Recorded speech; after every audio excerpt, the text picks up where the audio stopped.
On se retrouve pour l'épisode 2 de notre série à la rencontre de nos fournisseurs. Et aujourd'hui, nous prenons la direction de Sainte-Mère-Église pour vous présenter notre brasseur artisanal. Bonjour Jérôme, bonjour Laurence, merci de nous accueillir ici à votre brasserie à Sainte-Mère-Église. Ouais, bonjour Maxime. Donc, alors ça fait, rappelez-moi, vous êtes installé ici depuis 2022, c'est ça? 2022, ouais, on a ouvert le 12 juillet 2022, 12 juillet. ici. D'accord. Ouais. Okay. Donc 2 ans maintenant. Voilà. Ouais, 2 ans maintenant. Et alors du coup, pour la petite histoire, d'où vous êtes venu l'idée de brasser de la bière, de créer ce concept bar aussi, puis de brasser de la bière surtout? Ouais. Alors moi j'étais chauffeur de car à l'époque, je faisais beaucoup d'international et quand j'ai goûté une Weissbier, une bière blanche allemande, je me suis dit ouais, chouette, sympa, j'aimerais bien faire ma bière un jour, quoi. Voilà, mais c'était comme ça, quoi. Et puis c'était resté dans les tuyaux. Entre deux, on a acheté des campings.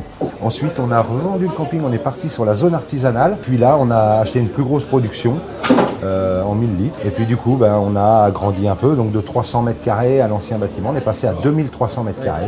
On a créé un pub qui fait 200 mètres carrés. Et ce qui vous permet de créer des concerts, des animations tout au long de l'année, c'est ça? Ouais, c'est ça. Voilà. Ouais. C'est vrai qu'on avait besoin d'espace pour pouvoir stocker la brasserie, les cartons et tout ça. Oui, puis là, vous avez été sollicité pour le 80e. Donc là, il y a eu beaucoup de monde, j'imagine. Là, c'était vraiment... tout était braqué sur Sainte-Mère-Église. Écoutez, ce que je vous propose, c'est qu'on puisse aller visiter la brasserie, voir un petit peu comment ça se passe, comment on brasse une bière, parce que c'est vrai que c'est intéressant pour tout le monde, au-delà de la déguster déjà sur le Saint-Lô, de savoir comment elle est faite avant d'arriver sur le Saint-Lô. C'est ça. Donc c'est par ici que ça se passe, je crois. C'est ça. Eh ben, on va aller voir ça. Merci. Donc c'est ici que ça se passe. Voilà, donc tu as la partie production et la partie stockage d'un côté. D'accord. Hein, donc là, on a une belle vision sur les fermenteurs. Donc tu as la première cuve, on concasse le malt à l'extérieur. En fait, le malt va arriver en même temps dans la première cuve. C'est là où on va mélanger l'eau et le malt. Et c'est là où toute l'alchimie, où on va transformer l'amidon en sucre. On fait le brassage. Une fois, on passe dans la cuve centrale. Donc ça, c'est une cuve filtre où ça nous permet de séparer le malt. On appelle ça de la mèche. Hein, et nous, on récolte le mou. Le mou sucré repart après dans la première cuve. Et la première cuve va passer en cuve d'ébullition. Et quand on va arriver à 100 degrés, on va pouvoir mettre les houblons amérisants. Eux vont travailler pendant une certaine période.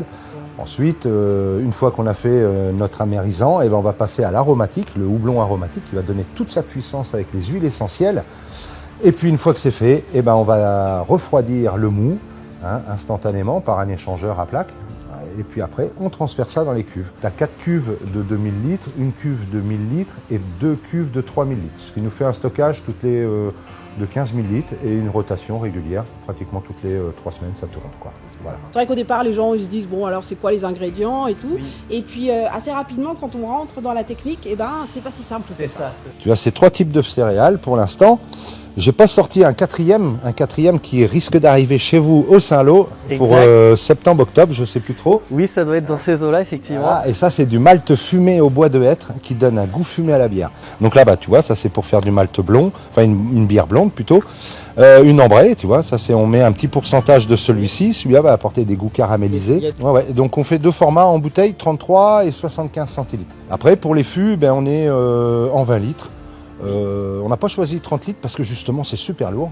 Donc, et puis nous ça nous arrange parce que pour aller ravitailler dans la cale, parce que les réserves sont sous le bateau dans la cale, donc effectivement c'est plus pratique. Hein, donc ici les bouteilles arrivent, elles sont étiquetées, on met la DLC aussi, la date limite de consommation, et puis les médailles si la bière a été primée. Hein, on a eu une petite 15e médaille cette année avec la bière brune, médaille d'or sur la brune au France Beer Challenge. Et puis de temps en temps, ce qu'on fait, les 2 premiers brassins de l'année, je fabrique du whisky. Ah. Et ouais. Nous voilà dans la petite cave perso. Alors ça m'intéresse, ça, je suis un privilégié du coup. Donc je brasse du whisky, c'est à peu près pareil. Enfin, c'est pas tout à fait pareil que la brasserie. Tu utilises les mêmes machines?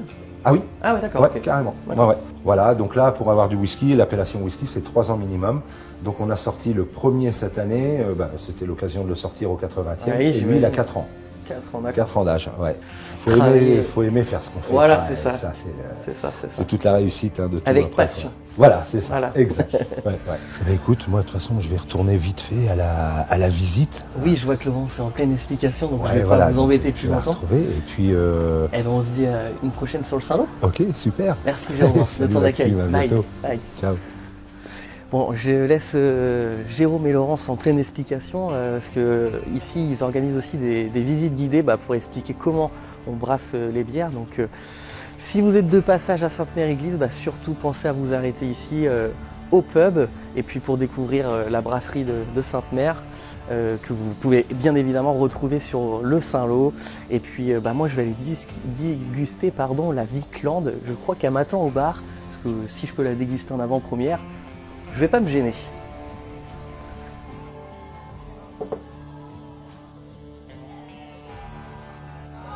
Bon, je vous confirme, la Viklande, très bon choix.